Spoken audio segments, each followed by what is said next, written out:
नरेंद्र मोदी ना खास इंटरव्यू। रामनवमी की बहुत बहुत शुभकामनाएं। आपको भी। मेरा पहला सवाल होगा ये कि आपने कई भाषणों में कहा है कि 2024 आपका लक्ष्य नहीं है, 2047 है। तो 2047 तक क्या कुछ होने वाला है और क्या ये चुनाव महज एक फॉर्मेलिटी है?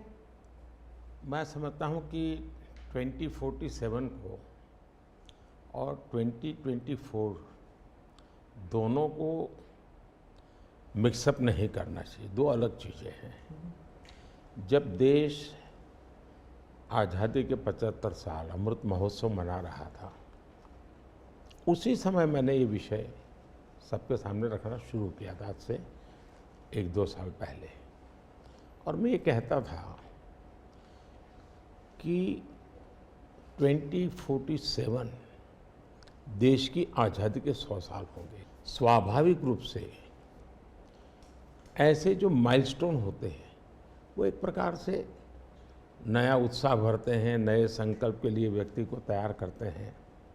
और उस अर्थ में मेरा मत था कि एक मौका है, 75 साल पर हम खड़े हैं, 100 साल पहुंचने वाले हैं, इस 25 साल का सर्वाधिक उपयोग कैसे करें। हर इंस्टीट्यूशन, हर कोई अपना एक लक्ष्य बनाए कि मैं अपना गांव का प्रधान हूं, 2047 तक मेरे गांव में इतना तो मैं करूंगा। आरबीआई को मैं कार्यक्रम में भी गया, 90 साल का उनका था। तो मैंने कहा कि 10 साल बहुत महत्वपूर्ण है, आपके 100 साल होंगे, इस पर अभी से सोचिए। तो मेरे मन में 2047 ये भारत की आज़ादी के 100 साल और देश में एक प्रेरणा जगनी चाहिए। और आज़ादी के 100 साल अपने आप एक बहुत इंस्पिरेशन है, किसी व्यक्ति की जरूरत नहीं है।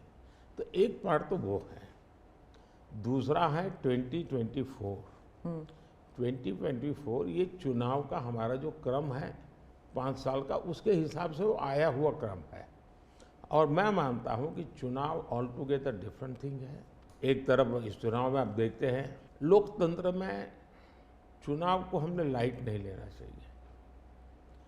ये एक बहुत बड़ा महापर्व है और इसलिए मेरा तो मत है कि उत्सव के रूप में मनाना चाहिए। उससे जैसे स्पोर्ट्स, उसका जब फेस्टिवल होता है, स्पोर्ट्स के इवेंट होते हैं, वो स्पोर्ट्समैन स्पिरिट को पैदा करते हैं। प्रतिस्पर्धा भी। जब खेल का मैदान होता है तो देखने वाले, खेलने वाले, स्पोर्ट्समैन स्पिरिट का एक एनवायरनमेंट क्रिएट होता है जो हमारे संस्कार बन जाते हैं। चुनाव का ये माहौल अगर हम उत्सव में पलट दें, लोकोत्सव बना दें, तो हमारी रगों में, डेमोक्रेसी आने वाली पीढ़ियों के रगों में वो संस्कार बन जाती है। और लोकतंत्र के लिए बहुत आवश्यक है कि लोकतंत्र ये सिर्फ संविधान की सीमाओं में नहीं बंधना चाहिए, हमारी रगों में होना चाहिए, हमारे संस्कार में होना चाहिए।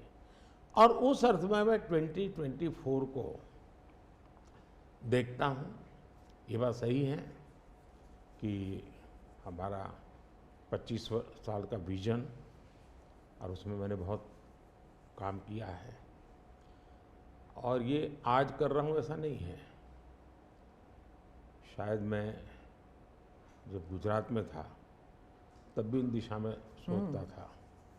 अब देखिए 2024 का चुनाव तो देश के सामने एक अवसर है कि एक कांग्रेस सरकार का मॉडल और एक बीजेपी सरकार का मॉडल, उनका 5-6 दशक का काम, मैं उनके लिए बहुत खुला मैदान छोड़ता हूँ, 5-6 दशक का काम, और मेरा सिर्फ 10 साल का काम।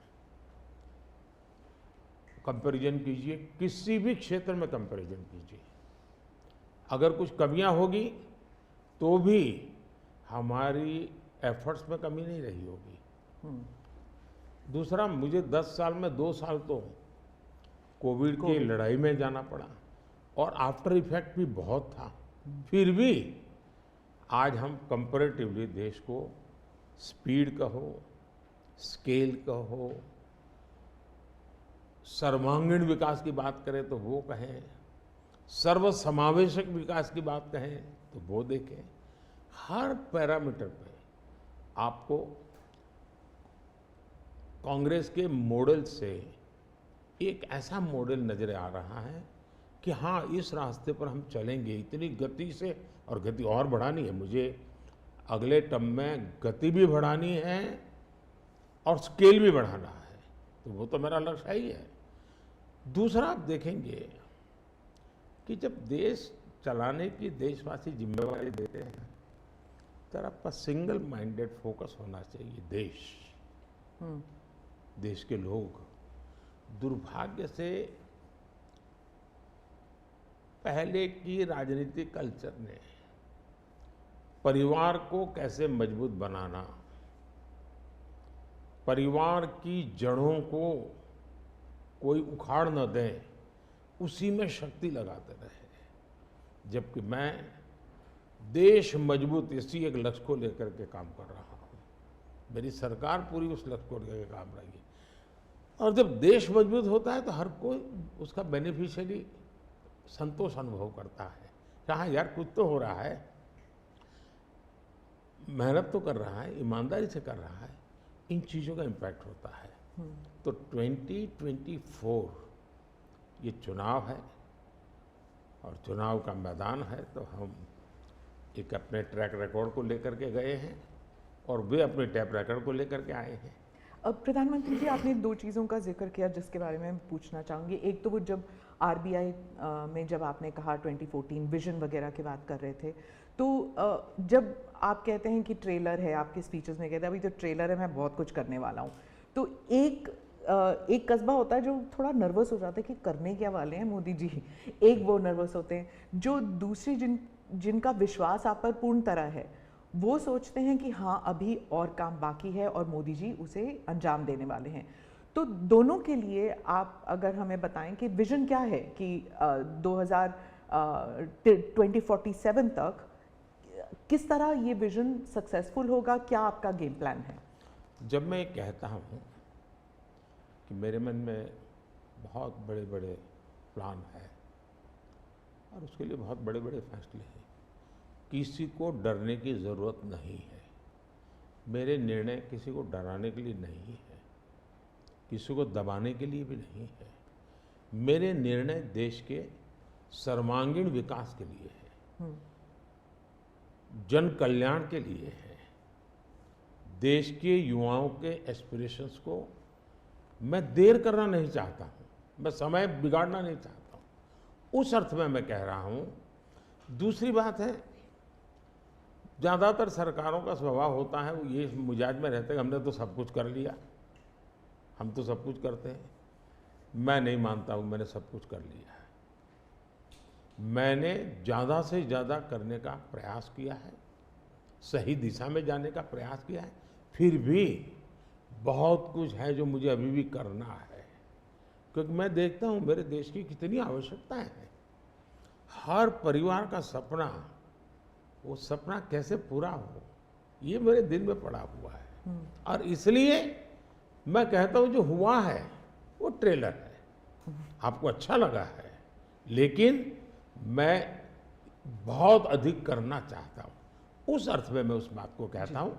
दूसरी बात है कि 2047 का जो विजन का सवाल है, एक तो मैं लंबे समय तक मुख्यमंत्री रह करके आया हूँ और मैं अनुभव करता था कि बार बार चुनाव, आचार संहिता, किसी भी राज्य में चुनाव हो तो मेरे राज्य से 30-40 सीनियर अच्छे अफसर ऑब्जर्वर के नाते जाते थे इलेक्शन ड्यूटी, तो 40-50 दिन तक वो बाहर रहते थे।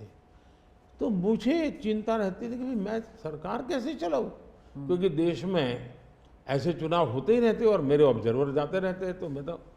तो फिर मैंने सोचा कि मैं ये इसको वैकेशन नहीं मानता हूँ। मैं चुनाव होगा तो उस पीरियड को वैकेशन के रूप में नहीं लूँगा। मैं अफसरों को पहले से काम देता हूँ, भाई अगली सरकार के लिए ये काम करो। तो मैं उस समय भी 100 दिन का प्लान करता था। हाँ, उसी पे पूछना था मुझे। हाँ। अभी तो चुनाव हो ही रहे हैं, अभी रिजल्ट्स भी नहीं आए और आप 100 दिन का प्लान बना रहे हैं। मैं चुनाव में जाने से पहले शुरू किया हाँ। और दरअसल मैंने कैसे किया कि मैं पिछले 2 साल से 2047 को ध्यान में रख के काम करता था और उसके लिए मैंने देश भर में लोगों के ओपिनियन मांगे, सुझाव मांगे। शायद 15 लाख से अधिक लोगों के मैंने सुझाव लिए हैं कि वो आने वाले 25 साल में हिंदुस्तान को कैसे देखना चाहते हैं। और मैंने सभी यूनिवर्सिटीज़ को कांटेक्ट किया, मैंने अलग अलग एनजीओ को कांटेक्ट किया, संगठनों को, और 15-20 लाख लोग उन्होंने इनपुट दिया। फिर मैंने एआई की मदद लेकर के उसको सब्जेक्ट वाइज बनाया, उसका काफ़ी मैंने टेक्नोलॉजी, आर्टिफिशियल इंटेलिजेंस, हाँ, टेक्नोलॉजी का भरपूर उपयोग किया। ओके। मैंने हर विभाग में अफसरों की एक डेडिकेटेड टीम बनाई कि भाई इस पर काम कीजिए, कैसे हो सकता है अगले टर्म के लिए 25 साल के लिए। 25। और फिर मैंने खुद ने उनके साथ बैठा, प्रेजेंटेशन दिए 2-2, 2.5 घंटे, और मेरा विजन के अनुरूप क्या चीज़ें हैं, कौन सी चीज़ें डुएबल हैं, कौन सी चीज़ें डुएबल नहीं, थोड़ा सा ट्रेलर बता सकते हैं? उसको मैं ऐसा है कि आचार संहिता चल रही है। अच्छा। मैं अभी अगर इन चीज़ों को बताऊंगा तो शायद कोई उसको गलत अर्थ में ले लेगा, तो मैं उसमें फंसना नहीं चाहता हूँ जी। लेकिन इसमें कुछ छुपा हुआ नहीं है, मिल ही जाएगा। दूसरा मैंने कहा कि मैं चाहता हूँ कि ये जो मैं डॉक्यूमेंट बना रहा हूँ, जो मेरा विजन है, लेकिन वो विजन मोदी की बपौती नहीं है, वो 15-20 लाख लोगों के विचारों को उसमें समाहित किया। एक प्रकार से इसकी ओनरशिप देश की है। 15-20 लाख लोग इनपुट देते हैं, मतलब पूरा देश दे रहा है जी। मैंने क्या किया है कि मैंने उसको अभी डॉक्यूमेंट के रूप में तैयार करवा रहा हूँ। जैसे ही चुनाव प्रक्रिया पूरी हो जाएगी तुरंत वो स्टेट को भेज दिया जाएगा। ओके। मैं चाहूँगा कि स्टेट उस पर काम करे, स्टेट को क्या लगता है, क्या हो सकता है, क्या नहीं। और वो सिर्फ बीजेपी स्टेट्स नहीं है, सभी नहीं, पूरा देश, ये देश का है, ये भाजपा का नहीं है जी। ओके। ये काम देश का है। जी। फिर मैं नीति आयोग की मीटिंग बुलाऊंगा, उसमें इस पर व्यापक चर्चा करूंगा मुख्यमंत्रियों के साथ, और फिर उसमें से एक फाइनल चीज बनेगी। दूसरी तरफ मैंने अफसरों को कहा कि अभी जो हमारे सामने चित्र बना है, जो कुछ भी इनपुट आए उसके आधार पर मैंने अपने इनपुट दिए, उसमें से मुझे 3 हिस्सों में काम करना है। एक, बीजेपी का जो मैनिफेस्टो आएगा उसमें से करणीय काम तुरंत कैसे ले सकते हैं। दूसरा, ये जो 25 साल का हमारा जो एक खाका बना है, जो मेरा अपना विजन है, अभी तो मैं चाहूँगा कि मुझे और भी उसमें क्रिटिकल इनपुट चाहिए मुझे। मैं ऐसा नहीं मानता हूँ कि सब कुछ मुझे ही समझ और मुझे ही दिखता है। कोशिश मैंने भारी की, मैंने काफ़ी समय लगाया इसमें। उसको मैं 3 हिस्सों में बांटा। एक 25 साल, उसके लाइट में मेरे नेक्स्ट 5 ईयर, और उसके लाइट में मेरे फर्स्ट 100 डेज। तो इस प्रकार से मैंने पूरा डिजाइन बना के अफसरों को काम पे लगा दिया है, क्योंकि मैं 1 मिनट भी गंवाना नहीं चाहता हूँ जी। अब आपको याद होगा 2019 में बहुत कम लोगों को ध्यान रहता है, उस समय भी मैंने 100 दिन का काम दे करके चुनाव के मैदान में गया था, और जब मैं वापस आया आर्टिकल 370 100 दिन में मैंने कर दिया। 3 तलाक से मेरी बहनों को मुक्ति दिला दी, पहले 100 दिन में किया। यूएपीए बिल सिक्योरिटी को लेकर के हमने 100 दिन में कर दिया। बैंकों का मर्जर बहुत बड़ा काम था, हमने 100 दिन में किया। इतना ही नहीं, पशु का टीकाकरण, ये कोविड के टीकाकरण की इतनी चल रहा है ना, मैं देश में पहली बार करीब 15,000 करोड़ रुपया लगा करके पशुओं के टीकाकरण का बड़ा अभियान चला रहा हूँ, और मैंने 19 में पहले 100 दिन में किया था। तो मैं 100 दिन का क्या काम करना वो हैफाजत नहीं करता, मैं बिल्कुल प्लानिंग करके उसको आधार पर आगे चलाता हूँ। मोदी जी, आपने एक टर्म कॉइन किया है जो बहुत ही लोकप्रिय हो गया है, मोदी की गारंटी।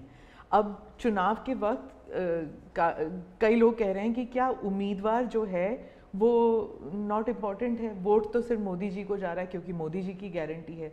तो इलेक्शन के दौरान ये सब टर्मिनोलॉजी इम्पोर्टेंट होता है। पहली बात है, उम्मीदवार ही नहीं, चुनाव में हर मतदाता इम्पोर्टेंट होता है। चुनाव में बूथ लेवल का कार्यकर्ता भी इम्पोर्टेंट होता है, कैंडिडेट भी उतना ही महत्वपूर्ण होता है। और इसलिए ये कह देना कि और किसी का महत्व नहीं होता है, ये वरना इतना बड़ा चुनाव हो ही नहीं सकता है जी, तो बहुत महत्व होता है। जहाँ तक गारंटी का सवाल है, आज हमारे यहाँ दुर्भाग्य से शब्दों के प्रति जो कमिटमेंट होना चाहिए वो एक प्रकार से लग रहा है कि ये तो चलते का नाम गाड़ी, कुछ भी बोल दो, कहीं पर भी बोल दो, कोई जिम्मेवारी नहीं। अब आप देखा होगा इन दिनों एक नेताजी के पुराने ढेर सारे वीडियो बाजार में घूम रहे हैं और उनके एक विचार से दूसरा विचार कितना कॉन्ट्राडिक्टरी है। अब लोग एक साथ देखते हैं, अरे ये आदमी इतना हमें मूर्ख बनाता था, हमारी आंख में धूल झोंकता। अभी मैंने एक नेता का भाषण सुना, उन्होंने कहा एक झटके में मैं गरीबी हटा दूंगा। अब जिनको 5-5, 6-6 दशक देश का राज करने को मिला, वो जब आज कहेंगे कि मैं एक झटके में गरीबी हटा दूंगा, तो देश सोचता है ये क्या बोल रहे हैं जी। तो मुझे लगता है पॉलिटिकल लीडरशिप की क्वेश्चनेबल होती जा रही है। ऐसे में प्राण जाए और वचन न जाए,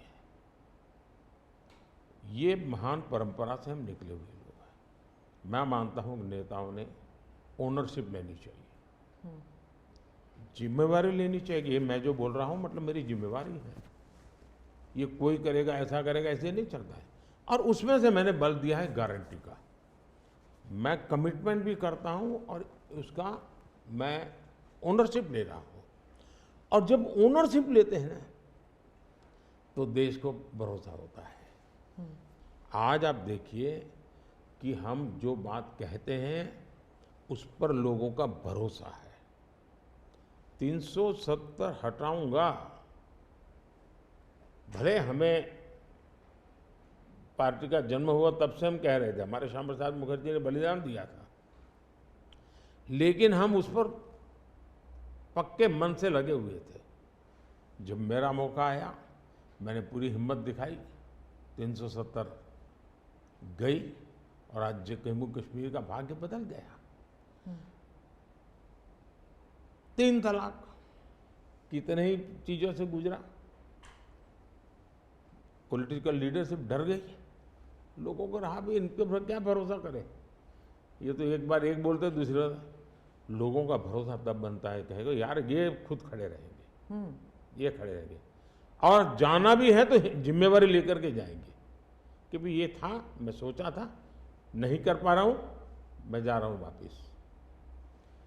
लेकिन भरोसा बहुत बड़ी ताकत होती है और भारत जैसे देश में ये भरोसा को मैं अपनी जिम्मेवारी मानता हूं और इसलिए मैं बार बार गारंटी ये कहता हूं। मोदी जी, आप भरोसे की बात करते हैं, जब भी हमारे कैमरा टीम्स जहाँ भी जाते हैं वो सब यही कहते हैं कि जो मतदाता हो या कैंडिडेट हो वो सब यही बात करते हैं, मोदी पर भरोसा। तो have we come to this situation जहाँ पे पहले होते थे, बोला जाता था कि Indira is India, India is Indira, और अब है मोदी इज़ भारत, भारत इज़ मोदी। क्या उस लेवल पर पहुँच गए हैं? ऐसा है कि देश ये कहता है और जो मैं खुद भी फील करता हूँ कि ये माँ भारती का बेटा है, ये माँ भारती का संतान है। उससे ज़्यादा न लोग मुझे मेरे लिए सोचते हैं, न ही मेरे लिए बोलते हैं। भारत माँ का संतान है, माँ की सेवा कर रहा है, तो इतना ही बहुत है। मैं राम मंदिर प्राण प्रतिष्ठा की बात करती हूँ। इसको एक राजनीतिक रंग नहीं चढ़ना चाहिए था, लेकिन हो गया है। और जब इलेक्शंस आ गए हैं तो फिर चाहे ऑपोजिशन हो या बीजेपी हो, एक दूसरे पर आरोप लगाते हैं, तुम पापी तुम पापी। कांग्रेस कहती है कि इसका राजनीतिकरण बीजेपी ने किया इसलिए वो पापी है। बीजेपी कहती है कि न्योता देने के बावजूद आप प्राण प्रतिष्ठा में आए नहीं इसलिए आप पापी हैं। तो इसे आप कैसे देखते हैं? पहली बात है कि इसका राजनीतिकरण किसने किया। और इसको आज की घटनाओं से मत, जब हमारा जन्म भी नहीं हुआ था, हमारी पार्टी पैदा भी नहीं हुई थी, उस समय अदालत में ये मामला निपटाया जा सकता था, समस्या का समाधान हो सकता था। भारत विभाजन हुआ तो विभाजन के समय ये तय कर सकते हैं, चलो भाई इतनी इतनी चीज़ें ऐसा कर लो, वो नहीं किया गया। क्यों? कि एक ऐसा हथियार हाथ में है, जो हथियार वोट बैंक पॉलिटिक्स के लिए मजबूती का एक दांव है, इसलिए उसको पकड़ के रखा गया और बार बार उसको भड़काया गया। अब जब ये अदालत के अंदर मामला चल रहा था, अदालत में अभी जजमेंट ना आए वहां तक कोशिश की गई। न्यायिक प्रक्रिया से होना चाहिए, तो हमारा संविधान हमें कहता है और सरकार की तो जिम्मेवारी है, लेकिन उसमें भी अड़ंगे डालना, ये क्यों? क्योंकि उनके लिए ये राजनीतिक हथियार था, ऐसे लोगों के लिए।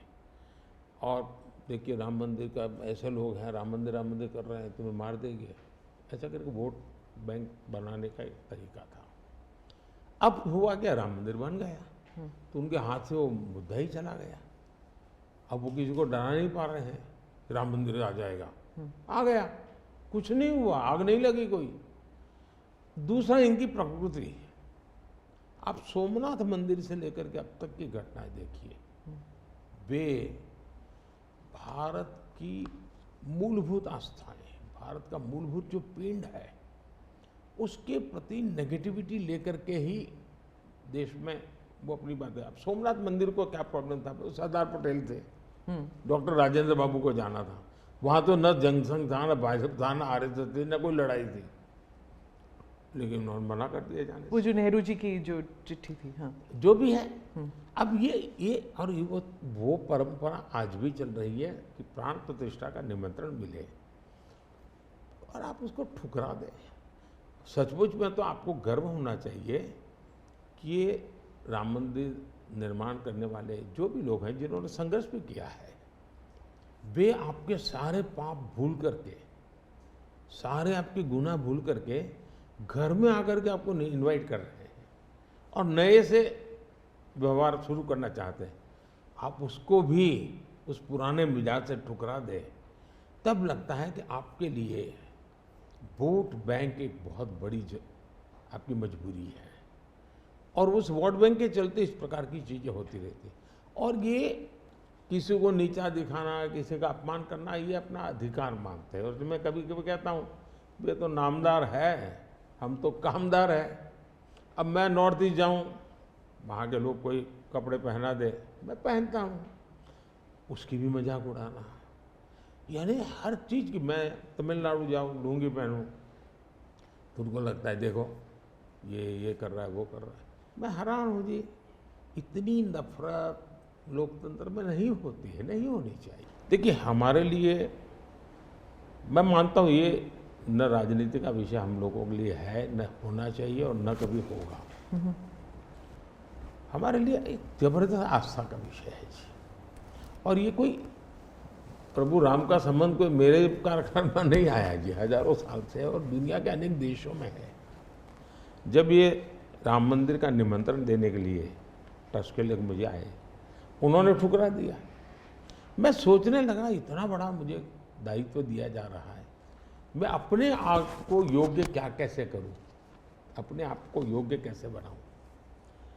तो मैंने कुछ लोगों की एडवाइस ली, कुछ संतों की, कुछ जानकार लोगों की, मेरी स्पिरिचुअल लाइफ से जुड़े हुए कुछ लोगों को मैंने पूछा कि भाई मैं इसको एक प्रधानमंत्री के रूप में इस कार्यक्रम को नहीं लेता हूँ, एक राम भक्त के रूप में करना चाहता हूँ, मुझे क्या करें। उसमें से मुझे सुझाव आया, तो सुझाव तो बहुत, लेकिन मैंने फिर कुछ अध्ययन भी किया और मैंने मनोमन तय किया कि मैं 11 दिन का अनुष्ठान करूँगा। और मैं ज़मीन पे सोता था, नारियल के पानी पर रहता था, और तय किया मैं प्रभु राम जहाँ जहाँ गए थे उसमें जहाँ भी मैं जा सकता हूँ जाने का प्रयास करूँगा। और वहाँ मैं अपना, जब मैं श्रीरंगम मंदिर में गया, दक्षिण भारत में, हाँ, दक्षिण भारत में, और कम्ब रामायण का मैंने पाठ किया वहाँ। तब मुझे वहाँ के लोगों ने बताया कि साहब 800 साल पहले जब कंब रामायण की रचना हुई तो पहला पाठ इसी जगह पे हुआ था, और मैं देख रहा सबके आंख में आंसू थे। ये जो मैंने अनुभूति की है साउथ में खास करके, यहाँ बैठे हुए लोगों को अंदाज नहीं आएगा जी कि क्या भक्ति है, क्या आस्था है और कितनी पवित्रता है उसमें। मेरा कार्यक्रम नोन नहीं था, मेरा काम भी ऐसा व्यक्तिगत था, लेकिन जो जन सामर्थ्य एक प्रकार से मुझे उनके भाव में अनुभव कर रहा था, तो मेरे लिए शायद मेरी स्पिरिचुअल जर्नी की एक बहुत बड़ा महत्वपूर्ण एक 11 दिन की घटना में देखता हूँ। मैं और राम मंदिर प्राण प्रतिष्ठा को मैंने बहुत गंभीर लिया था जी। मैंने एक इवेंट के रूप में नहीं लिया था जी, मेरे लिए वो इवेंट नहीं था। वो एक स्पिरिचुअल मूवमेंट था आपके लिए? मैं मानता, मुझे दिखता था वो 500 साल का संघर्ष, मुझे दिखता था 140 करोड़ लोगों की श्रद्धा, सपने, और देश के गरीब गरीब लोगों ने पाई देकर के मंदिर बनाया है जी। ये मंदिर 3 चीजें मैं देखता हूँ। एक, 500 साल का अविरत अखंड एक निष्ठ संघर्ष, लाखों लोगों का एक काम के लिए बलिदान। दूसरा, लंबी न्यायिक प्रक्रिया, इतने सालों की न्यायिक प्रक्रिया, और न्यायिक प्रक्रिया के हर तराजू से तूल करके निकला हुआ, कसौटी हुआ। दूसरा, टेक्नोलॉजी का उपयोग, ASI के द्वारा उसकी खुदाई, सबूत, ये एक बहुत बड़ा। और चौथा, हिंदुस्तान के कोटि कोटि लोगों ने 1-1, 2-2, 5-5 रुपया जो भी दे सकते हैं दे करके ये मंदिर बनाया है। ये मंदिर सरकारी खजाने से नहीं बना है। ये ऐसे पहलू हैं कि जो भारत के स्वाभिमान को, भारत के सामर्थ्य को, भारत के सपनों को, भारत के संकल्प को और भारत के आने वाली पीढ़ी को बहुत बड़ी प्रेरणा देने वाले हैं। हम दक्षिण भारत की बात करते हैं तो पहले मैं दक्षिण भारत के कुछ मुद्दों के बारे में उठाऊंगी। बीजेपी का एक ऐसा नेता तमिलनाडु में उभर के आया है जो इसके लिए मीडिया अटेंशन काफ़ी कुछ आ रहा है, वो है अन्नामलाई जी। तो वो काफ़ी कॉन्फिडेंट हैं कि तमिलनाडु में बीजेपी को डबल डिजिट फिगर आएंगे। तो क्या ये उनका ओवर कॉन्फिडेंस है कि आप भी तमिलनाडु इतनी बारी जा चुके हैं? पहली बात है कि तमिलनाडु जनसंघ के जमाने से और भारतीय जनता पार्टी, मैं कहता हूँ 5-5 पीढ़ी हमारी इस विचार के लिए वहाँ खप चुकी है। तो एक निरंतर काम चला है। जब कांग्रेस से लोग निराश हुए तो प्रादेशिक पक्षों की तरफ गए, और लंबे अरसे तक प्रादेशिक पक्षों का जो कुछ भी कामकाज देखा है, अब लोग निराश हो गए। निराशा के इस माहौल में उन्होंने दिल्ली में भाजपा की सरकार का मॉडल देखा, हिंदुस्तान में अन्य राज्यों में भाजपा की सरकार का मॉडल देखा, देश भर में जो तमिल बंधु रहते हैं उन्होंने अपने घरों में जाके बताया भी हम जिस राज्य में रहते हैं वहाँ तो ये हो रहा है। तो लोग स्वाभाविक तमिल प्रजा कंपैरिजन करने लगी कि जो हवा खड़ा किया गया था ये तो अच्छा काम कर रहे हैं। अब जैसे मैंने तमिल काशी संगम किया तो तमिलनाडु में DMK पार्टी वाले लोग ये तो पानीपुरी वाले कर करके मजाक उड़ाते थे, लेकिन जब तमिलनाडु के लोग काशी संगम कार्यक्रम में आए और काशी का रूप रंग देखा, उन्होंने कहा ये हमने तो जो सुना था ऐसा नहीं है, ये तो बहुत डेवलप दिखता है, बड़ी प्रगति हो रही है, IT का नेटवर्क दिखता है। तो सोचने का तरीका बदलने लगा और उसके कारण DMK के प्रति जबरदस्त गुस्सा पैदा हुआ है। मैं कल्पना नहीं करता हूँ इतना बड़ा गुस्सा पैदा हुआ है। वो गुस्सा पैदा डाइवर्ट हो रहा है बीजेपी की तरफ पॉजिटिव वे में। और अन्नामलाई एक बहुत ही अच्छे आर्टिकुलेट है, यंग है, बहुत ही अपनी IPS कैडर में बहुत बड़ी प्रतिष्ठित नौकरी छोड़ कर के आए हैं। दूसरा, लोग सोचते कि यार इतना बड़ा होनहार कैरियर छोड़ के आया आदमी तो DMK या DMK में चला जाता उसकी तो जिंदगी बन जाती। कि वो वहाँ नहीं गया, वो बीजेपी में आया। तो लोग आप यार ये बीजेपी में गया है मतलब कुछ मेटल है, कुछ अच्छे इरादे वाला इंसान लगता है, तो स्वाभाविक रूप से उसके आकर्षण का केंद्र बना है। और मेरी पार्टी की विशेषता है, हम हर स्तर के हर छोटे मोटे कार्यकर्ता जिसमें क्षमता है उनको अवसर देते हैं। हमारा कोई परिवारवादी तो पार्टी है नहीं, परिवार से चलित पार्टी नहीं है, जिन पार्टियों में of the family, by the family and for the family होता है। और इसलिए हमारे यहाँ तो हर एक को अवसर मिलता है। फैमिली बेस्ड पॉलिटिक्स अगर हम बात करें तो तमिलनाडु में डीएमके ने कहा है कि उन्होंने काफ़ी बयान दिए हैं सनातन के खिलाफ, और वो तो काफ़ी अरसे से करते आए हैं, काफ़ी दशकों से उनका एंटी सनातन पोजीशन रहा है। लेकिन अब जो है वो लोग थोड़ा बहुत आक्रोश दिखने को मिल रहा है। तो आप क्या समझते हैं कि is it because of awareness कि लोग बीजेपी की तरफ मुड़ रहे हैं, या फिर सनातन के खिलाफ जो उनके स्टेटमेंट्स है वो बाकी राज्यों में भी ये फैल रहा है? अब मैं इस सवाल को जरा अलग तरीके से देखता हूँ। सवाल हमें कांग्रेस को पूछना चाहिए। जो कांग्रेस जिसके साथ किसी जमाने में महात्मा गांधी का नाम जुड़ा हुआ था, जो कांग्रेस जहां इंदिरा गांधी जी गले में माला खुलेआम पहन करके घूमती थी, रुद्राक्ष माला, जो हाँ रुद्राक्ष माला पहन करके घूमती थी इंदिरा जी। सवाल कांग्रेस को पूछना चाहिए कि तुम्हारी क्या मजबूरी है कि सनातन के खिलाफ इतना जहर उगलने वाले लोगों के साथ तुम क्यों बैठे हो भाई? क्या तुम्हारी राजनीति अधूरी रह जाएगी क्या? ये कौन सी कांग्रेस की सोच विकृति आ रही है कांग्रेस में, ये चिंता का विषय है। डीएमके का तो जन्म शायद इस नफरत में पैदा हुआ होगा, और धीरे धीरे वो नफरत का खेल भी उनका लोग स्वीकार करने नहीं लगे हैं, और इसलिए वो नए नए तौर तरीके अपना करके बोल रहे हैं।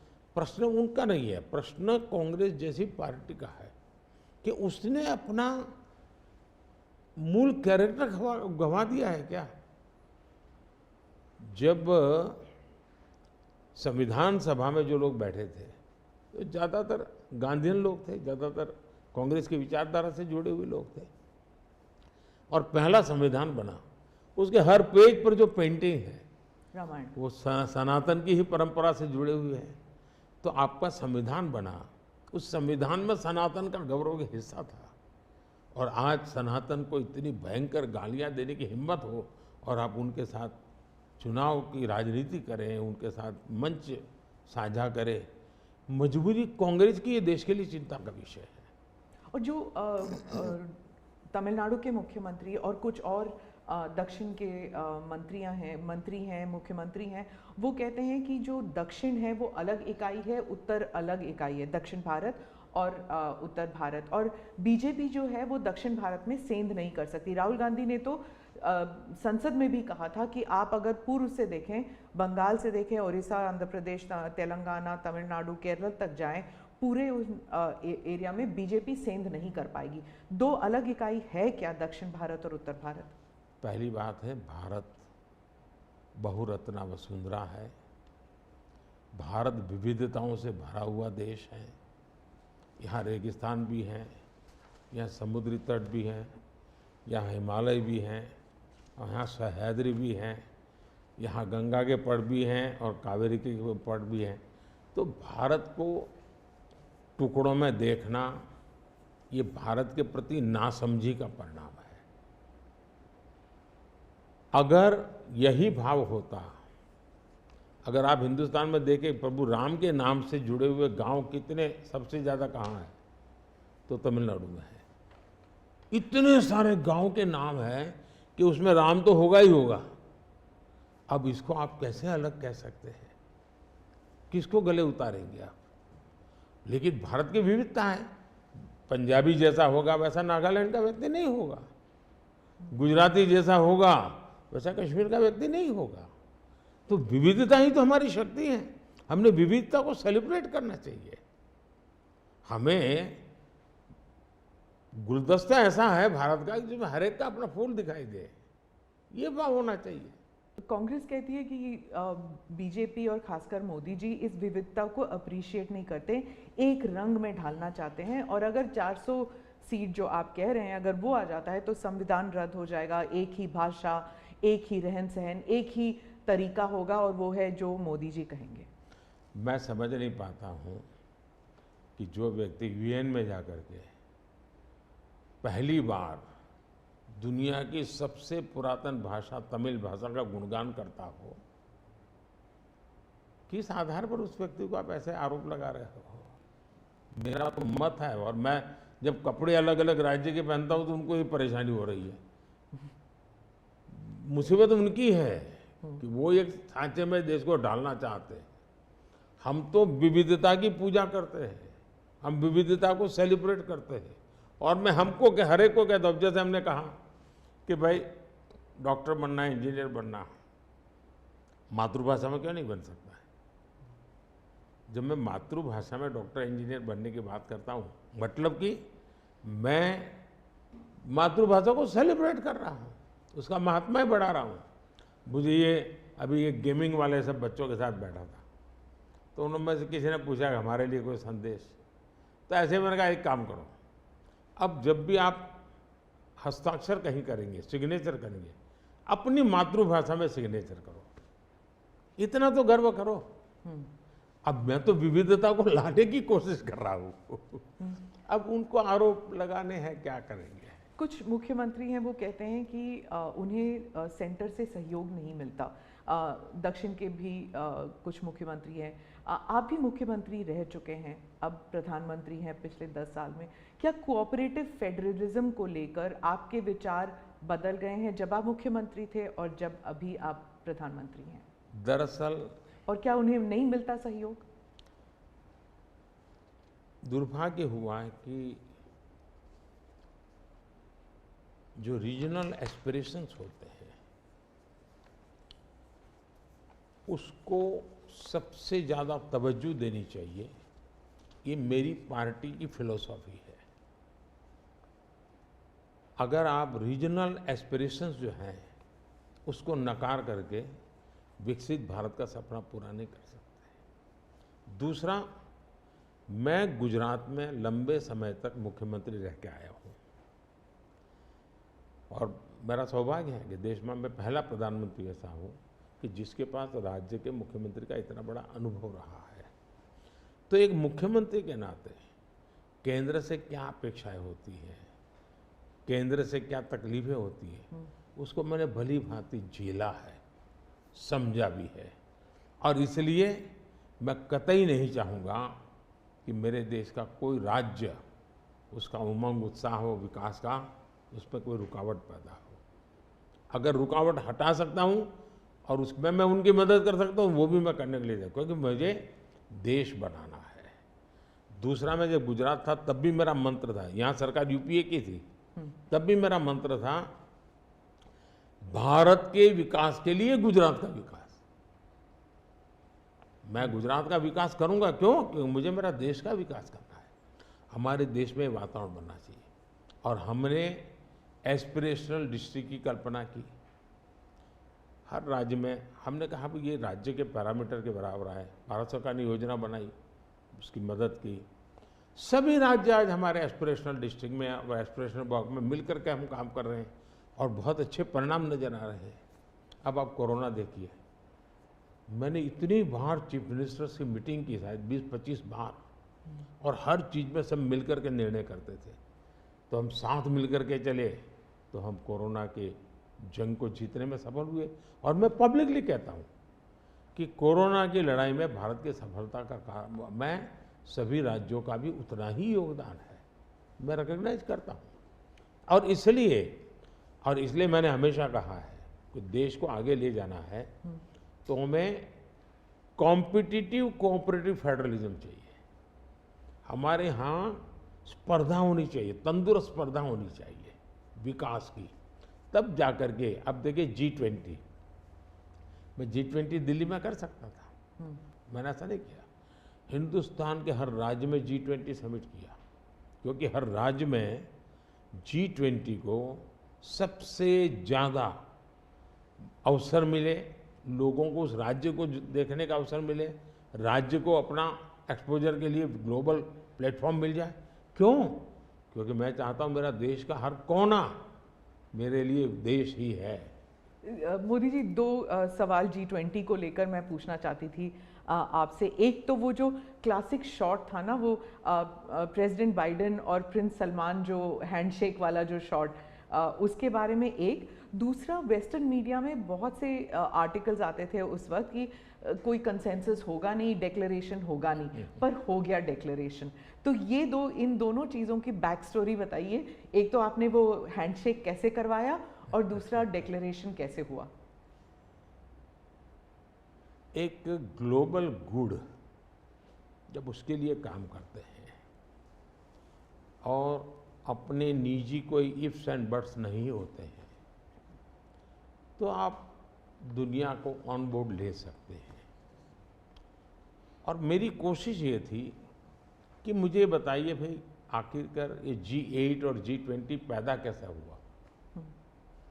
जिन मुद्दों को लेकर के पैदा हुआ तो उस मुद्दों से हटना नहीं चाहिए, और उसमें सब मेरे से कन्विंस हुए, सब लोग कन्विंस हुए। कुछ लोगों से मुझे व्यक्तिगत बातचीत करने की ज़रूरत थी, मैंने वो भी किया। कुछ शब्दों की किसी के आग्रह रहते थे, उनको मैंने समझाने का प्रयास किया। दूसरा, मेरा इरादा था कि मैं लास्ट सेशन में नहीं करूँगा, मैं इसको इतना जल्दी करूँगा कि लोग सरप्राइज कर जाएंगे। और इसलिए मैंने दूसरे ही दिन पहले ही सत्र में डिक्लेरेशन वाला काम पूरा कर दिया। तो जो नेगेटिव अनुमानों के आधार पर सारा G20 घसीटने की कोशिश होती थी, मैं इसको किसी भी हालत में चौंका देना चाहता था।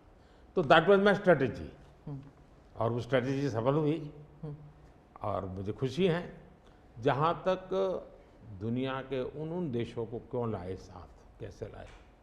देखिए, सिल्क रूट की चर्चा हम बहुत समय से सुनते आए हैं। सिल्क रूट किसने बनाया, कैसे बना, कोई हिस्ट्री अवेलेबल नहीं है। तो सिल्क रूट चल पड़ा और यानी इवॉल्व हुआ धीरे धीरे। हम लोगों ने ये जो IMEC की दिशा में हम गए हैं, ये बहुत बड़ा गेम चेंजर बनने वाला है, और आने वाले हजारों साल उसका इम्पैक्ट है। जैसा सिल्क रूट का इम्पैक्ट हजारों साल रहा, वैसा इसको इम्पैक्ट रहने वाला है। और उसमें मैं सबको विश्वास हुआ कि भाई हाँ, ये तरीका है। उसमें गल्फ कंट्रीज का भी पॉजिटिव और प्रोएक्टिव रोल था। भारत ने एक अच्छी भूमिका निभाने का भारत को अवसर मिला। US, यूरोप हमारे साथ थे, और सबको लगा कि एक कॉन्क्रीट पॉजिटिव आउटकम निकलेगा, तो हम उसको लेकर के मिलते थे। तो उसमें स्वाभाविक था कि सऊदी किंग और प्रेसिडेंट बाइडेन, और दोनों के साथ मेरी अच्छी मित्रता है, तो मैं किसी का भी हाथ भी पकड़ सकता हूँ, किसी की बात भी कर सकता हूँ। पर्सनालिटी पॉलिटिक्स भी आता है ना, क्योंकि देखिए आप कि अगर हम विदेश नीति की बात करें तो खाड़ी के साथ जो हमारे रिश्ते बेहतर हुए हैं, उसके लिए बहुत से लोग कहते हैं कि it is because of your personal intervention. आपको सम्मान भी दिया गया था वहाँ पर। तो चाहे ईस्ट एशिया हो या वेस्ट एशिया हो, इसमें पर्सनालिटी पॉलिटिक्स कहाँ तक इम्पोर्टेंट है कि आप उनके जो राष्ट्रपति हैं या प्रधानमंत्री हैं, उनके साथ आपका वाइबिंग होता है, आप उनके साथ बातचीत करते हैं और वो फिल्टर डाउन होता है। फिर कहाँ तक इसमें पर्सनालिटी पॉलिटिक्स भी है? मैं समझता हूँ कि इसके अलग अलग व्यू हो सकते हैं और सब सही हो सकते हैं। एक मत स्ट्रॉन्ग है कि पर्सनालिटी कल्ट या पर्सनल रिलेशन, ये बहुत ज़्यादा इन चीज़ों में नहीं डाले थे। एक मत है, स्ट्रॉन्ग मत है। मुझे लगता है कि हमारी डिप्लोमेसी अगर प्रोटोकॉल में फंसी रहेगी तो हम परफॉर्म नहीं कर पाएंगे। डिप्लोमेसी की ताकत भी इनफॉर्मल में भी है, प्रोटोकॉल में ही ऐसा नहीं है। प्रोटोकॉल में ज़्यादा पोजीशनिंग होता है, पहले कौन आएगा, पहले कौन हाथ मिलाएगा वगैरह, उसी में समझ जाता है। तो मैंने शुरू से देखा कि भाई, जैसे मेरी शपथ हुआ था, बड़ा इंटरेस्टिंग है। मैंने तय किया कि मैं सार्क देशों को 2014 की शपथ में। हाँ 2000 पहली बार में पहली बार। सार्क देशों को बनाने का मेरे मन में विचार आया। और उसके पीछे कारण ये था क्योंकि मेरा चुनाव प्रचार में मुझ पर आरोप एक ही था कि ये मोदी तो एक राज्य से आया है, ये देश की राजनीति क्या समझेगा, विदेश नीति क्या समझेगा, ये तो डुबो देगा। ये चुनाव प्रचार का मेरा खिलाफ के जो मुद्दे थे उसमें एक बड़ा महत्वपूर्ण मुद्दा था। सब लोग मेरी मजाक उड़ाते थे। तो मुझे लगा इनको एक ही एक्शन से मुझे जवाब दे देना चाहिए, बोलने की जरूरत नहीं है पहले दिन से। तो मैंने शपथ समारोह में सार्क देशों को बुलाया। उसके पहले मैंने बैक चैनल से उन सबसे सहमति ले ली थी, ऐसा तो नहीं हो सकता कि कोई, और सब लोग आए। मेरा शपथ हुआ। फॉरेन मिनिस्टर अभी तो हमारा बना भी नहीं था, और मैं इन सारी चीज़ों से बिल्कुल नया था, बिल्कुल अनभिज्ञ था, लेकिन बायलैटरल सबके साथ होना था। जब हम लोग हैदराबाद हाउस में गए तो मुझे समझाया सब प्रोटोकॉल वालों को, सब ऐसा होगा, वो आएंगे, आप ऐसा कहेंगे सर। जब समय हुआ आना शुरू, मैंने कहा ऐसा करो मैं बाहर जाता हूँ उनको लेने के लिए। तो सारी सिस्टम हिल गई थी, यार अपने प्रधानमंत्री गेट पर जाएंगे। सारी मेरी एमईए की प्रोटोकॉल की जो दुनिया थी ना, उसके लिए वो पहला ही दिन बड़ा गजब होता, और मेरे लिए वो एक एक्शन सारे मेरे दरवाजे खोल दिए थे। और इसलिए मैं प्रोटोकॉल में बंधने के बजाय परफॉर्मेंस पर फोकस करके डिप्लोमेसी के लेवल को शिफ्ट करने का प्रयास किया, और उसमें मुझे सफलता मिली है। President Obama, president Biden, president Trump, इन तीनों के साथ आपने काम किया हुआ है, और इंडिया यूएस रिलेशंस एक अपवर्ड ट्रैजेक्टरी पे हैं। लेकिन बहुत से मुल्क हैं जो भारत की अपवर्ड ट्रैजेक्टरी से परेशान होते हैं। ये इट इज़ अंडरस्टूड कि ये है, जैसे कि चाइना, क्योंकि वो दे यूज टू थिंक कि ग्रुप ऑफ टू होगा, एक तरफ चाइना, एक तरफ अमेरिका, मतलब दो पावर सेंटर्स होंगे। तो मैं सिर्फ उदाहरण के लिए चाइना दे रही हूँ, लेकिन हमारे इर्द गिर्द जो मुल्क हैं वो भी थोड़े असमंजस में है कि ये भारत की ट्रैजेक्टरी इतनी ऊपर इतनी जल्दी जा रही है। क्या हम अपने नेबरहुड को अपनी सक्सेस स्टोरी का हिस्सा नहीं बना सकते? अच्छा सवाल आपने पूछा। हमारी डे वन से पॉलिसी है, एक नेबर फर्स्ट, दूसरा एक्ट ईस्ट। तो जो हमारे ईस्टर्न पार्ट के जो हमारे आसियान कंट्री के देश हैं, उसमें हमने एक्ट ईस्ट पॉलिसी लिया है, यहाँ नेबरहुड फर्स्ट। तो ये हमारा डे वन से हमारे देश की भी पॉलिसी है और हमारी भी पॉलिसी है। पहले लूकैस था, मैंने आकर के उसको एक्ट ईस्ट कहा। लेकिन इसमें दूसरा, आज दुनिया के सैकड़ों मील दूर भी कोई देश है, उनको लगता है कि भारत की प्रगति में हमारा कोई बेनिफिट है, तो पड़ोसी को नहीं देखेगा। आज पड़ोसी सबसे ज़्यादा खुश हैं क्योंकि भारत उनके सबसे, अब जैसे कोविड के कालखंड में कोई पड़ोसी देश ऐसा नहीं है कि जिसकी हमने मदद नहीं की हो। नेचुरल कैलेमिटी, कोई ऐसा देश नहीं है। अब जब नेपाल में भूकंप आया, फर्स्ट रिस्पॉन्डर हम थे। श्रीलंका में बहुत बड़ा क्राइसिस आया, उस क्राइसिस के समय सबसे ज़्यादा उनको मुसीबत में से बाहर निकालने का कोई काम किया है तो हिंदुस्तान ने किया, और पब्लिकली वो रिकग्नाइज करते, इसको कहते हैं। और इसलिए मैं तो दूसरा अनुभव कर रहा हूँ, वो हमसे बहुत अपेक्षाएं करते हैं, और पॉजिटिव अर्थ में मैं कहता हूँ, अच्छे रूप में देखते हैं।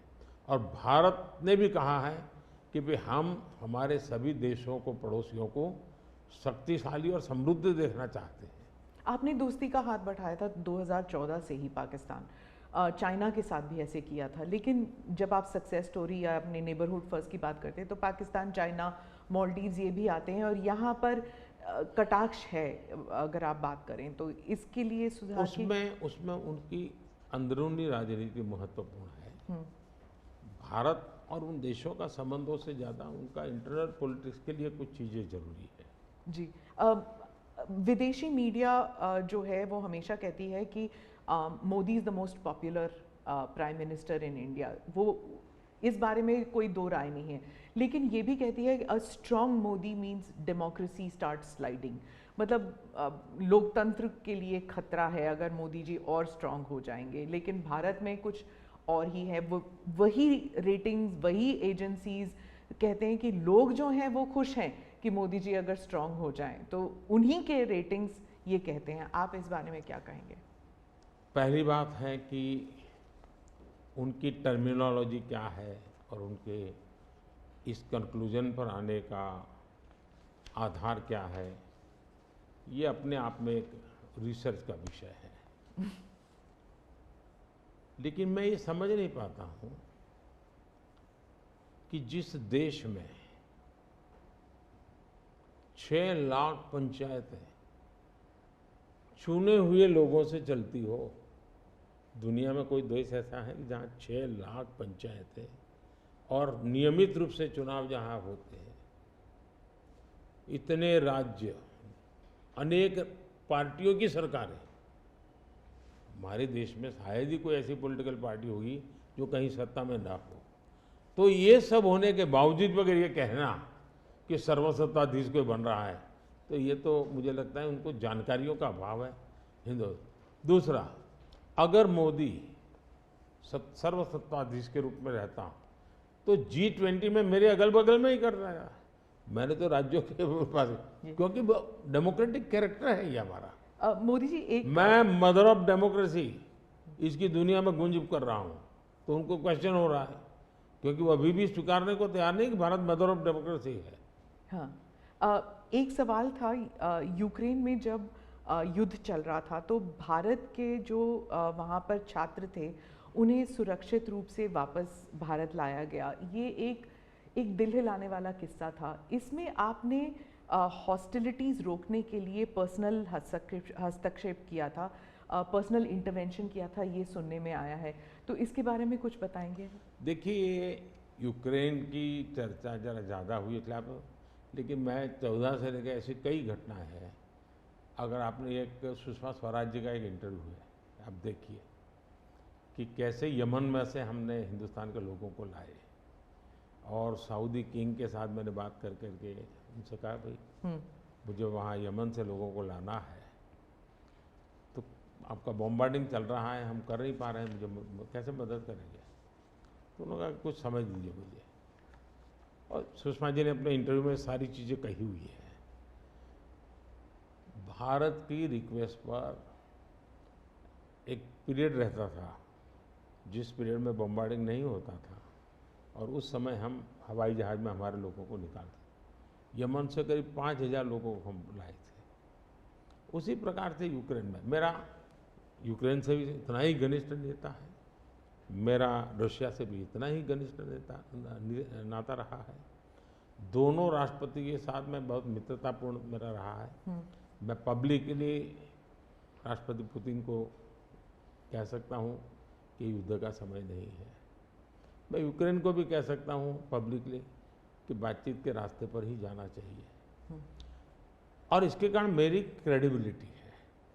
और जब मैंने कहा भाई भारत के इतने लोग, हमारे नौजवान फंसे हुए हैं और मुझे आपकी मदद चाहिए, और मैं आप क्या व्यवस्था कर सकते हो? फिर मैंने बताया मैंने इतनी व्यवस्था की है, आप इतना मेरी मदद कीजिए। उन्होंने मदद की, और भारत के तिरंगे की ताकत इतनी थी कि विदेशी व्यक्ति की भी भारत का तिरंगा हाथ में रखता था तो उसके लिए जगह मिल जाती थी।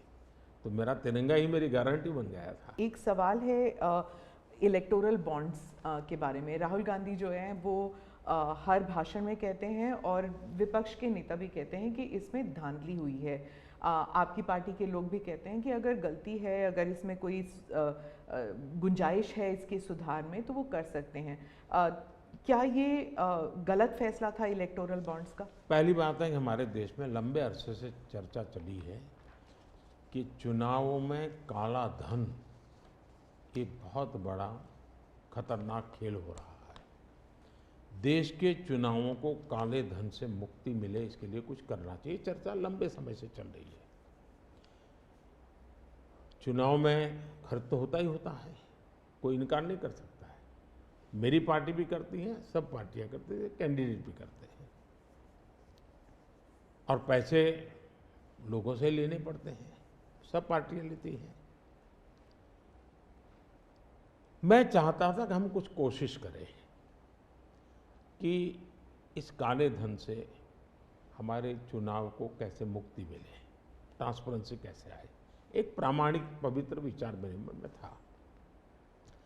रास्ते खोज रहे थे, एक छोटा सा रास्ता मिला, वही पूर्ण है वैसा हमने उस समय भी क्लेम नहीं किया था। पार्लियामेंट में डिबेट में सबने उसको सराहा भी था। आज जो लोग उलट पुलट बोल रहे हैं उन्होंने सराहा था, पार्लियामेंट डिबेट देख लीजिए।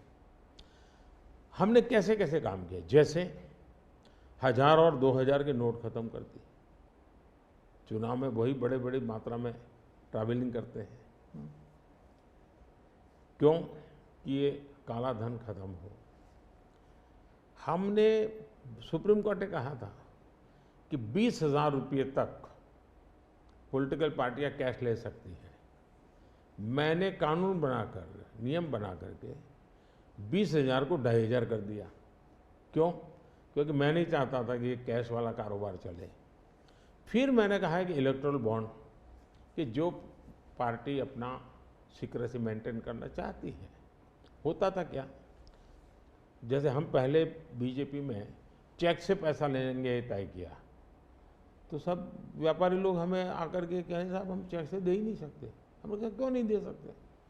बोले हम चेक से देंगे तो हमें लिखना पड़ेगा, हम लिखेंगे तो जो सरकार है वो देखेगी कि ये विपक्ष को इतना पैसा दिया, तो हमें तो वो परेशान करेंगे। तो बोले हम तो पैसे देने के लिए तैयार है लेकिन चेक से नहीं देंगे। तो मुझे याद है हमारे 90 के दशक में जो चुनाव में हमको बड़ी दिक्कत आई थी, पैसे नहीं थे हमारे पास, और हम नियम लगा के बैठे थे कि हम चेक से लेंगे। देने वाले देने को तैयार थे, चेक से देने की इनकी हिम्मत नहीं थी। तो ये सारी चीज़ों का मुझे पता था। तो मैंने कहा भाई, तो हमने कहा भाई ऐसा है, अब देखिए इलेक्टोरल बॉन्ड न होते तो किस व्यवस्था में ताकत है वो ढूंढ के निकालते कि पैसा कहाँ से आया और कहाँ गया। ये तो इलेक्टोरल बॉन्ड की सक्सेस स्टोरी है कि इलेक्टोरल बॉन्ड थे तो आपको ट्रेल मिल रहा है मनी का, कि किस कंपनी ने दिया, कैसे दिया, कहाँ दिया। अब उसमें अच्छा हुआ बुरा हुआ वो विवाद का विषय हो सकता है, इसकी चर्चा हो। मुझे जो चिंता है वो, मैं ये कभी नहीं कहता हूँ निर्णय में कोई कमी नहीं होती है, निर्णय तो चर्चा कर सीखते हैं, सुधारते हैं, इसमें भी सुधार के लिए बहुत संभावना है। लेकिन आज हम पूरी तरह काले धन की तरफ देश को धकेल दिया है, और इसलिए मैं कहता हूँ सब लोग पछताएंगे। जब बात में ईमानदारी से सोचेंगे सब लोग पछताएंगे। अब देखिए इलेक्टोरल बॉन्ड का भी विशेषता थी, कैसा झूठ चल रहा है। कुल देश में 3000 कंपनियों ने इलेक्टोरल बॉन्ड दिए हैं। उसमें 3000 में 26 कंपनियां ऐसी हैं जिन पर कार्रवाई हुई है। ये कहते हैं ना ईडी वीडी टिकना फलाना, 3000 डोनर है, उसमें सिर्फ 26, और उनमें से 16 कंपनियां ऐसी थी, छापा जब लगा उस समय बॉन्ड खरीदा।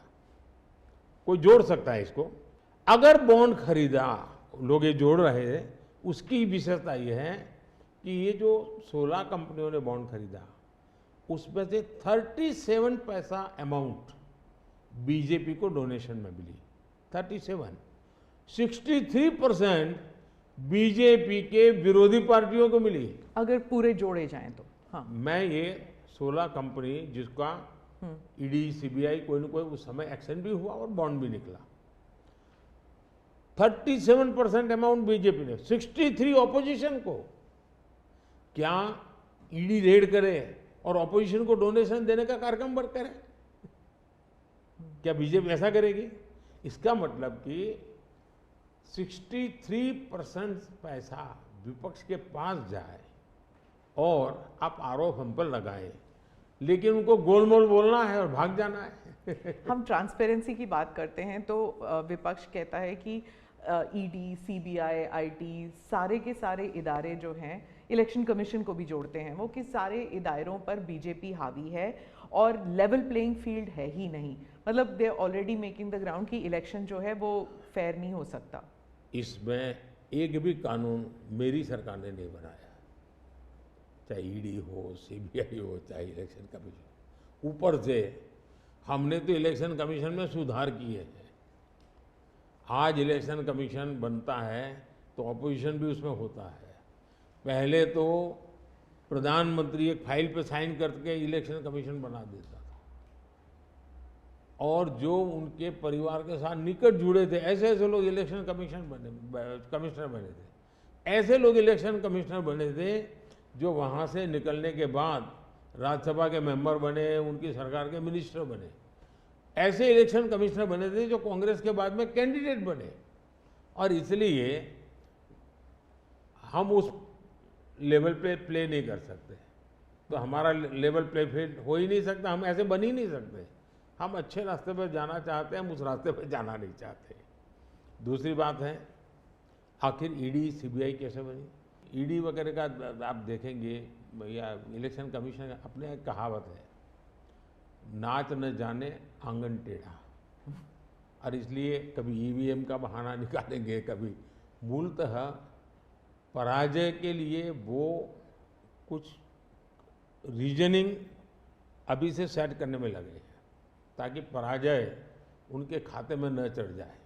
वो कह रहे हैं लड़े कैसे आप? या तो ऑपोजिशन लीडर्स को जेल में डाल रहे हैं, या फिर अगर वो आपकी पार्टी में आ गए तो सारे पाप धुल गए। कितने ऑपोजिशन लीडर जेल में हैं? कोई मुझे बताए। और क्या यही ऑपोजिशन लीडर उनके सरकार चलाते थे? या जेल का डर है? हाँ? डर तो पाप का होता है जी, ईमानदार को क्या डर होता है? मेरे यहाँ भी तो उन्होंने मेरे होम मिनिस्टर सबको जेल में डाल दिया था। दूसरा, ईडी की बात करते हैं।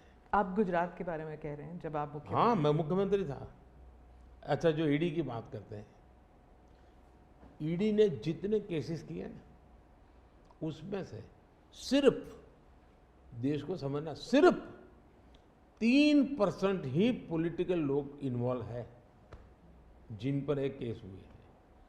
97% जिनका राजनीति से कोई लेना देना नहीं, ऐसे लोगों है को हुआ है जो कोई ड्रग माफिया है, कुछ अफसर हैं जो करप्शन करते हैं, कुछ अफसर हैं जो बेनामी संपत्ति बना के बैठे हुए हैं। 97% केस उन पर हुए हैं, जेलों में वो लोग गए हैं। अच्छा, मजा देखिए, ईडी एक स्वतंत्र संस्था को काम कर देना चाहिए, नहीं करने देना चाहिए? बनाई क्यों भाई? 2014 से पहले ये संपत्ति अटैच करने का ईडी को अधिकार है। 2014 से पहले उन्होंने सिर्फ 5,000 करोड़ रुपए की संपत्ति अटैच की। कौन रोकता था ईडी को भाई? और किसके लाभ में कहता? मेरे कालखंड में गलत काम करने वालों की 1 लाख करोड़ रुपए की संपत्ति अटैच हुई है। क्या ये देश की जनता का पैसा नहीं है? दूसरा आंकड़ा तो आप और हैरान हो जाओगे। 2014 पहले इसी ईडी ने देश में से 34 लाख रुपए, 34 लाख रुपया कैश जब्त किया था। मतलब कि स्कूल बैग में आ जाए इतना पैसा, स्कूल बैग में आ जाए। पिछले 10 साल में हमने 2,200 करोड़ रुपया कैश जब्त किया है, 2,200 करोड़ रुपया कैश जब्त किया है। कहाँ 34 लाख, कहाँ 2,200 करोड़? 34 लाख रुपया एक बैग में आ जाता है, 2,200 करोड़ रुपया शिफ्ट करना है तो वो हाथी का छोटा सा ट्रक आता है ना, 70 ट्रक लगेंगे तब जाकर इतना रुपया हमने ईडी ने हमारे यहाँ हमारे कालखंड में। इसका मतलब ये है कि ईडी सही काम कर रही है, कैश पकड़ा है भाई, लोग पकड़े नहीं, कैश भी पकड़ा है। और मेरा ये कमिटमेंट है जी, मैं ये कन्विंस हूं कि भ्रष्टाचार ने देश को तबाह करके रखा है। हमें देश में से भ्रष्टाचार के खिलाफ लड़ाई लड़नी चाहिए, पूरी ताकत से लड़नी चाहिए, और ये मेरा व्यक्तिगत रूप से मेरा ये कन्विक्शन बना हुआ है। एक सवाल आर्थिक इशू पर है कि जब इलॉन मस्क भारत आने वाले हैं, और वो जब आपसे अमेरिका में मिले थे तो उन्होंने कहा था वो आपके प्रशंसक हैं, is a fan of yours. इससे जुड़ा एक सवाल था कि क्या जब ऐसे कंपनीज भारत में आएंगे तो क्या नौकरियां बढ़ेंगी, क्योंकि बहुत से लोग चाहते हैं कि, और थोड़ा भय भी है कि जब ये इंटरनेशनल कंपनीज भारत आएंगी तो क्या भारत में नौकरियां होंगी नहीं होंगी, इन दोनों पर पूछना चाहती हूँ मैं। देखिए, पहली बात है, एलन मस्क मोदी के प्रशंसक है, वो अपनी जगह पे है, मूलतः वो भारत के प्रशंसक है। और मैं अभी उनको मिला ऐसा नहीं, मैं 2015 में उनकी फैक्ट्री देखने गया था, वो कहीं बाहर थे, तो स्पेशली अपने सारे कार्यक्रम कैंसिल करके वो वापस आए, मुझे सब चीज़ें खुद ने अपनी फैक्ट्री में दिखाई, और उनका विजन क्या है वो मैं उनसे समझा। मैं अभी गया तो दोबारा भी उनसे मिला था, और अभी वो भारत आने वाले भी हैं। देखिए, भारत में पिछले 10 साल में दुनिया भर से हर क्षेत्र में पूंजी निवेश हो रहा है। अब हमारा ईवी मार्केट, इलेक्ट्रिक व्हीकल का मार्केट कितना बड़ा बना है, आपको जानकर के हैरानी होगी कि कितना बदलाव आया है, लोग पकड़ नहीं पाते। 2014-15 में हमारे देश में 2000 इलेक्ट्रिक व्हीकल थे, 2000 बिके थे। 14-15 में 2000 इलेक्ट्रिक व्हीकल बिके थे। 2023-24 में 12 लाख इलेक्ट्रिक व्हीकल बिके हैं। कहा 2000 और कहा 12 लाख। इसका मतलब इतना बड़ा चार्जिंग स्टेशन का नेटवर्क बना है, पर्यावरण को बहुत बड़ी मदद मिली है। यानी एक प्रकार से, और उसको लेकर के हमने आपको एक पॉलिसी का रूप दिया है। हमने दुनिया को कहा कि भाई भारत बहुत तेज़ी से ईवी पे जा रहा है, मैन्युफैक्चरिंग करना चाहते वो आना चाहे आइए। इतना ही नहीं, मैं चाहता हूँ हिंदुस्तान में निवेश आना चाहिए, क्योंकि भारत में वो चीज़ें जिसमें भले पैसा किसी का भी लगा हो, पसीना मेरे देश का लगना चाहिए, उसके अंदर सुगंध मेरे देश की मिट्टी की आनी चाहिए, ताकि मेरे देश के नौजवानों को रोजगार मिले। और मैं उसके लिए, आप देखिए, गूगल उसका बड़ा काम यहाँ कर रहा है, सैमसंग यहाँ पर आया, एप्पल बहुत बड़ी मात्रा में यहाँ पर आया। हमारे यहाँ बड़ोदरा के अंदर एयरक्राफ्ट मैन्युफैक्चरिंग के लिए काम शुरू हुआ, सेमीकंडक्टर के लिए अभी तो ताइवान के एक लीडर का बड़ा अच्छा बयान भी आया। यानी हम हर क्षेत्र में चाहते हैं कि लोग टेक्नोलॉजी ट्रांसफर करें, हम चाहते हैं कि लोग पूंजी निवेश करें, हम चाहते हैं कि हमारे देश के नौजवानों को रोजगार मिले। मैं ये अब मुझे मंजूर नहीं है कि मेरा देश के गेहूं बाहर जाए और ब्रेड में बाहर से लूँ, मैं ऐसा नहीं चलाऊँगा। जो भी करूँगा मेरे देश में करूँगा, मेरे देश के नौजवानों के लिए करूँगा, और मैं इसके लिए नीतियाँ भी बनाता हूँ, हिम्मत के साथ बनाता हूँ, और लोग आ भी रहे हैं, भरोसा कर रहे हैं। प्रधानमंत्री जी, अंत में 2 सवाल पूछना चाहूँगी। एक तो फर्स्ट टाइम वोटर्स, पहले बार जो मतदान करने वाले हैं, उनके लिए आपका क्या संदेश है, और दूसरा जो ईमानदार मध्यम वर्गीय करदाता है, honest middle class tax payer, millions are there, तो उनके लिए वो क्या उम्मीद कर सकते हैं मोदी 3.0? देखिए, मैं जो विकसित भारत की बात करता हूँ, उसके साथ साइमल्टेनियस किसका भविष्य जुड़ा हुआ है। जो आज 20 साल का, 22 साल का है, वो 2047 में है, उसकी पूर्ण जिंदगी का एक कालखंड है एक प्रकार से, तब वो 40, 45, 50 का होगा। मतलब ये भारत के विकसित भारत बनने की प्रक्रिया और उसकी जिंदगी की प्रक्रिया दोनों साथ है, गोल्डन अपॉर्चुनिटी है उसके साथ। ये सबसे ज़्यादा बेनिफिशियरी आज का जो फर्स्ट टाइम वोटर है, वो 2047 का सबसे बड़ा बेनिफिशियरी बनने वाला है। ये बात मैं उसको समझा रहा हूँ कि भाई मैं तेरा भविष्य बना रहा हूँ, तुम मेरे साथ जुड़ जाओ, और मैं क्या मानता हूँ कि वो जुड़ेगा। दूसरा, फर्स्ट टाइम वोटर जो है वो परंपरागत चीज़ों से बाहर आना चाहता है। अब आप देखिए, विपक्ष का घोषणा पत्र पूरी तरह इकोनॉमी को फेल करने वाला घोषणा पत्र है। एक प्रकार से विपक्ष का घोषणा पत्र देश के जो फर्स्ट टाइम वोटर हैं या पिछले जिनकी उम्र 25 से कम है, उनके भविष्य को रौंदने वाला उनका मैनिफेस्टो के इकोनॉमिक प्रोग्राम है। वो तो खटाखट खटाखट खटाखट पैसे देने वाला। मैं उनको क्या करना है, लेकिन पूरा अगर एनालिसिस करोगे तो सबसे बड़ा नुकसान ये जो देश के 25 साल की उम्र से कम उम्र वाले लोग हैं, उनके भविष्य को रौंदने वाला एक उनका इकोनॉमिक प्रोग्राम है जी। बर्बाद हो जाएगा। मुझे उनकी ज़िंदगी बनानी है। मैं देश में इनोवेशन को बल देना चाहता हूँ। देखिए देश में जो पैटेंट इन दिनों रजिस्ट्री हुई, हिस्टोरिकल रिकॉर्ड है पैटेंट के। तो यंग जनरेशन को लगता है हाँ हमारी ज़िंदगी बढ़ रही है। आज डेटा मेरे देश का इतना सस्ता है, मैं जानता हूँ मेरे देश को आर्थिक रूप से नुकसान हो रहा है, लेकिन सस्ता डेटा का परिणाम है कि मैं देश में डिजिटल रिवॉल्यूशन लाने में मेरे नौजवानों को मैंने ताकत दी है। आज वो दुनिया, मुझे अभी गेमिंग वाले बच्चे मिले थे, वो कहते थे साहब दुनिया के देश में हम खेलने के लिए जाते हैं, वहाँ डेटा इतना महंगा है। बोले हम 50 बार सोचते हैं, हम भारत के अंदर इतना हमारे लिए अवसर है, इतना सस्ता डेटा है तो हम हिम्मत कर रहे हैं। एजुकेशन में आज डेटा सस्ता होने के कारण उसको कितनी फायदा हो रहा है जी। लॉन्ग डिस्टेंस लर्निंग, हाँ हर चीज़ में, टेलीमेडिसिन में। ये जो हमने इन चीज़ों पर कंट्रोल करके रखा है, इसका बहुत बड़ा लाभ हो रहा है, बड़ा रिवॉल्यूशन हो रहा है। और जो मिडिल क्लास टैक्स पेयर है उसके लिए जो देखिए, जहाँ तक टैक्स पेयर है, सचमुच में टैक्स पेयर का सम्मान होना चाहिए, टैक्स पेयर का गौरव होना चाहिए।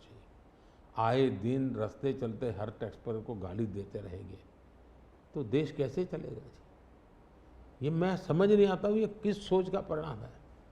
देखिए क्या बदलाव आया है। मैं टैक्स पेयर की बात करूँ, पिछले 10 वर्ष में ITR फाइल करने वालों की संख्या 2 गुने से अधिक हो गई। पहले 4 करोड़ से भी कम लोग ITR फाइल करते थे, आज 8 करोड़ से ज़्यादा लोग ITR फाइल कर रहे हैं। टैक्स कलेक्शन 3 गुना बढ़ोतरी हुई है। मतलब पहले जो नेट टैक्स कलेक्शन होता था वो 11 लाख करोड़ रुपये होता था, आज net tax collection 34 lakh crore रुपये हो रहा है। ये क्यों हो रहा है? उसको भरोसा है कि वो जो पैसा दे रहा है ना, वो सही जगह पे उपयोग हो रहा है, विकास के काम, चोरी लूटफाट में नहीं आया, इसलिए वो विश्वास के कारण देने के लिए आगे आया है। दूसरा, 7 लाख रुपये तक की इनकम पर टैक्स हमने माफ कर दिया है, जो पहले 2-2.5 लाख पे अटका हुआ था। 7 लाख रुपये कमाई तक कोई टैक्स नहीं देना है, फिर भी मेरे यहाँ टैक्स बढ़ रहा है। यानी, और इसलिए मैं मानता हूँ, मैं तो हर टैक्स पेयर का हृदय से आभार व्यक्त करता हूँ, क्योंकि जो मुझे सपने पूरे करने हैं उसमें टैक्स पेयर जो धन देता है उसी से होने वाला है। और मैं मानता हूँ देश की प्रगति के लिए करदाताओं की संख्या बढ़नी चाहिए और करदाताओं पर बोझ कम होना चाहिए। इस मूलभूत फिलॉसफी की तरफ मैं आगे बढ़ना चाहता हूँ। जैसे, और मैं तो करदाताओं से एक प्रार्थना भी करूँगा कि देश के खातिर, विकसित भारत के लिए करदाता क्या कर सकता है। मैं उनको कहूँगा कि आप कम से कम 3 लोगों को जो टैक्स नहीं देते हैं उनको प्रेरित करो कि वो टैक्स देना शुरू करें। हर टैक्स पेयर सिर्फ 3 लोगों को प्रेरित करें। और मैं उनको समझाता हूँ, जब मैं गरीब का घर बनाता हूँ उसमें जो ईंट लगती है ना, किसी न किसी टैक्स पेयर की ईंट है, वो उसका जो पुण्य है ना, वो जो परिवार उसमें रहता है, जो पुण्य संतोष व्यक्त करता है, उसका पुण्य उस टैक्स पेयर को जाता है। किसी गरीब को मैं जब मुफ्त राशन देता हूँ, जब खाना पका करके अपने बच्चों को खिलाता है ना, तब वो कोई टैक्स पेयर सोचे कि हाश मैंने टैक्स दिया था, वो भूखा बच्चा खाना खा रहा है, उसको टैक्स देने का आनंद आएगा। और इसलिए मैं टैक्स पेयर का धन जन कल्याण के काम, इनको कोरिलेट कर करके ही चलना चाहता हूँ, ताकि देने वाले को संतोष हो कि मेरे पैसों से ये हो रहा है। ये बहुत बड़ी आवश्यकता है। और मैं बार बार कहता हूँ कि ये जो गरीब के घर की थाली है ना, उसका संतोष का जो पुण्य है ना, उसका हकदार कोई है तो देश का टैक्स पेयर है। मोदी जी, चुनाव के दौरान आपने वक्त निकाला और हमसे इतनी सारी बातें की, उसके लिए धन्यवाद। बहुत बहुत धन्यवाद आपको। और मेरे देशवासियों से ये फर्स्ट टाइम वोटर्स को मेरी अपील है कि देश के नाम वोट कीजिए। मैं उनको कोई राजनीतिक वोट के लिए नहीं कह रहा, देश के नाम वोट कीजिए। खुद का आने वाला 25 साल के भविष्य के लिए वोट करें, ये मैं उनसे आग्रह करूंगा। दूसरा, मैं देशवासियों का कहूँगा, मैं सभी पॉलिटिकल पार्टी के वर्कर्स को भी कहना चाहूँगा कि गर्मी बहुत है, धूप में सभी पार्टी के वर्कर दौड़ रहे हैं। मैं सभी पार्टी के वर्कर को कहूँगा, बहुत पानी पीजिए, बहुत पानी पीजिए, दौड़िए, बहुत दौड़िए, लेकिन पानी बहुत पीजिए, ताकि इस धूप में, इस गर्मी में मतदाताओं को भी कहूँगा कि इतनी ही धूप क्यों न हो, आप मतदान अवश्य करें। हो सके तो सुबह जल्दी जल्दी मतदान कीजिए। ये और लोकतंत्र के उत्सव के रूप में चुनाव को मनाएं, यही मेरी प्रार्थना होगी देशवासियों को। अगली चुनाव सर्दियों में कीजिएगा और 1 नेशन 1 इलेक्शन वाला। आपने सही मुद्दा उठाया। 1 नेशन 1 इलेक्शन हमारा एक कमिटमेंट है। हमने पार्लियामेंट में भी बोला हुआ है, हमने कमेटी भी बनाई थी, कमेटी का रिपोर्ट भी आया है। तो 1 नेशन 1 इलेक्शन के संबंध में देश में बहुत लोग ऑन बोर्ड आए हैं, सभी दलों ने, बहुत लोगों ने इसमें जो कमेटी को अपना सुझाव दिए हैं, बहुत ही पॉजिटिव सुझाव आए हैं और बड़े इनोवेटिव सुझाव आए हैं। और देश का बहुत बड़ा लाभ होगा अगर हम इस रिपोर्ट को लागू करवा पाते हैं तो। जी, धन्यवाद मोदी। नमस्कार, थैंक यू।